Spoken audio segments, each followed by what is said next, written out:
안녕하세요. 시니어를 위한 꼭 필요한 정보 시니어 전성시대입니다. 5차 재난지원금 중 국민 88%에게 25만 원씩 지급되는 국민지원금 신청이 9월 6일부터 시작됩니다. 물론 온라인 신청이 9월 6일부터고요. 오프라인 신청은 9월 13일부터 시작되는데요. 자세한 신청 방법은 지난 영상에서 알려드렸으니 저의 지난 영상을 참고해 주시기 바랍니다. 그런데 문제는 재난지원금 신청이 다가오면서 관련한 범죄도 늘어나고 있다는 건데요. 재난지원금 신청할 때 이건 절대 누르시면 안 됩니다. 어떤 것을 주의해야 하는지 오늘 확실하게 알려드릴 테니 주변 분들께도 꼭 공유해 주시기 바랍니다. 그 이야기 지금 시작하겠습니다.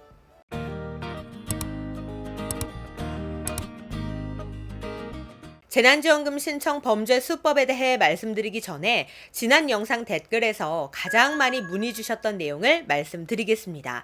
우선 첫 번째, 대리 신청이 가능한가요? 라는 문의였는데요. 물론 온라인 신청으로 하신다면 옆에서 자녀분이나 아니면 배우자분께서 휴대폰 또는 컴퓨터로 대신 도와주실 수 있겠죠. 그런데 문의 주신 분들은 오프라인 신청도 대리 신청이 가능하냐는 질문이 많으셨어요. 아무래도 온라인 신청이 불편하신 분들께서 질문을 남겨주신 것 같은데요. 결론부터 말씀드리자면 대리 신청이 된다 안 된다 이런 것에 대한 공지는 현재 내려온 바는 없습니다. 다만 예상을 해볼 수 있는데요. 이게 5차 재난지원금이다 보니 그전 지원금 신청 사례를 바탕으로 예상을 해보면 대리 신청도 가능할 것으로는 보입니다. 원칙적으로는 본인이 직접 신청하시는 거지만 그게 불가능한 분들의 경우 그 전 지원금 사례들을 살펴보면 대리 신청도 하긴 했었어요. 그런데 이게 좀 많이 복잡합니다. 일단 신청 당사자의 신분증과 대리인의 신분증이 필요하고요. 위임장과 관계 증명 서류 또한 제출해야 한다고 합니다. 그래서 신청인과 대리인의 관계가 명확해지고 서류로서 증명이 되면 신청이 되는 방식이었던 거죠. 그러니 대리 신청이 되기는 하지만 조금 많이 복잡할 수 있으니 추천드리기는 어려울 것 같습니다.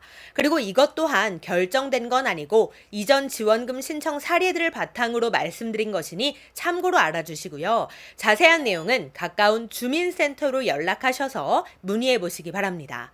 그리고 거동이 불편해서 본인이 직접 신청하시기 어려운 경우에는 찾아가는 신청 서비스를 이용하실 것을 저는 적극 추천드리고 싶은데요.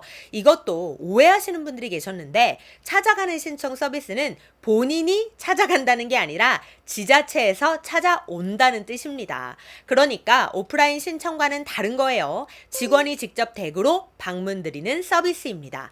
즉 예를 들어 고령자분들 또는 장애인분들의 경우처럼 거동이 불편한 주민이 요청을 하면 지자체에서 직접 댁으로 방문을 드리는 건데요. 그래서 신청 접수와 수령이 모두 댁에서 가능한 겁니다. 그러니 불편하신 분들은 꼭 찾아가는 신청 서비스를 이용하실 것을 추천드립니다. 이 서비스와 관련한 자세한 문의사항 및 신청은 전담 콜센터 1533-2021로 전화주시면 되겠습니다.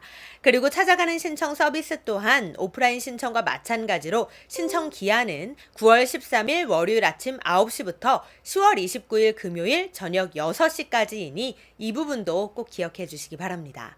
그리고 두 번째로 질문이 많이 나왔던 게 외국인도 신청이 가능한가요? 라는 내용이었는데요. 한국에 거주하시는 외국인 분들도 제 채널을 많이 시청해 주시는 것 같더라고요. 감사합니다. 또 이런 질문도 있었어요. 외국에 거주하는 한국인, 즉 재외국민도 신청 가능한가요? 라는 내용이었는데요. 일단 결론부터 말씀드리자면 신청 가능합니다. 다만 조건이 있습니다. 일단 국민지원금 자체는 국내 거주 국민 대상으로 지급하는 게 원칙입니다. 단 주민등록상 내국인과 동일한 건강보험 자격을 갖추고 있을 경우 재외국민 또한 지원금을 받을 수 있다고 합니다. 또한 외국인의 경우 영주권자, 결혼 이민자라면 지급 대상이고요. 내국인이 1인 이상 주민등록표에 등재되어 있고 건강보험 자격을 보유한 경우에도 지급 대상이 된다고 하니 재외국민 또 외국인 분들께서는 이 점도 참고해 주시기 바랍니다. 그렇다면 지금부터 신청 시 어떤 범죄 수법을 조심해야 하는지 알려드리도록 하겠습니다. 신청 기한이 다가오면서 국민지원금 신청과 관련한 다양한 문자가 들어오고 있더라고요. 각종 카드사에서는 벌써부터 자기네 카드사에서 신청하라고 국민지원금 신청 관련 문자를 보내고 있는데요. 이럴 때 어떤 사기가 판을 칠까요? 그렇습니다. 국민지원금 신청을 사칭한 사기 문자가 판을 치는 거죠. 그럼 도대체 어떤 식으로 사기를 치느냐? 지원금 신청 안내, 귀하는 지원금 신청 대상자에 해당되므로 온라인 센터에서 신청하시기 바랍니다. 이런 내용을 보내면서 인터넷 주소 URL을 문자로 보내옵니다. 또는 이런 문자도 보냅니다. 귀하는 재난지원금 신청 대상자입니다. 신청하기를 클릭하세요.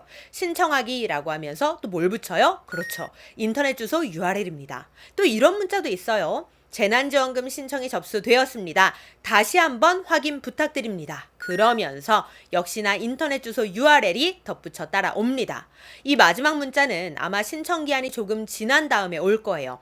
한창 다들 신청이 완료되었을 시점에 이런 문자를 보내서 내가 제대로 신청했는지 확인하게끔 만드는 수법인 거죠. 제 영상을 꾸준히 봐오신 시니어님들께서는 지금 이 사기 문자들을 쭉 보면서 공통점 한 가지 금방 발견하셨을 거예요. 그게 뭐예요? 그렇죠. 바로 인터넷 주소 URL이 포함되어 있다는 건데요. 이걸 누르면 각종 개인정보를 입력하라고 나오고 이걸 가지고 내 돈을 빼앗는 수법인 거죠. 그래서 절대 인터넷 주소 URL은 누르시면 안 됩니다. 그러다 보니 요즘 카드사에서도 지원금 신청 안내 문자가 이렇게 오더라고요. 제가 실제로 받은 문자에 있었던 문구인데요. 스미싱 예방을 위해 인터넷 주소 URL 없이 보내드리니 양해 바랍니다. 이렇게 오더라고요. 얼마나 사기 문자가 많으면 카드사에서도 이런 내용을 적어둘까 싶더라고요. 그러니 우리 시니어님들께서도 지원금과 관련해서 문자가 올 때 인터넷 주소 URL이 적힌 문자는 절대 이거 눌러보지 않으시기를 꼭꼭 부탁드립니다. 물론 사기꾼들이 이걸 또 응용해서 카드사를 사칭한 사기 문자를 보내올 수도 있습니다. 그러니 카드사 문자라고 무조건 안심하시지는 마시고 항상 신중하시기를 바랍니다. 우리 절대 속지 말자고요. 네, 오늘은 재난지원금 신청과 관련한 다양한 정보 알려드렸는데요. 부디 사기당하지 마시고 안전하게 신청하시기를 바랍니다. 오늘 내용 도움이 되셨다면 구독, 좋아요, 알림 설정 부탁드리고요. 저는 다음에 더 좋은 정보로 다시 찾아뵙겠습니다. 감사합니다.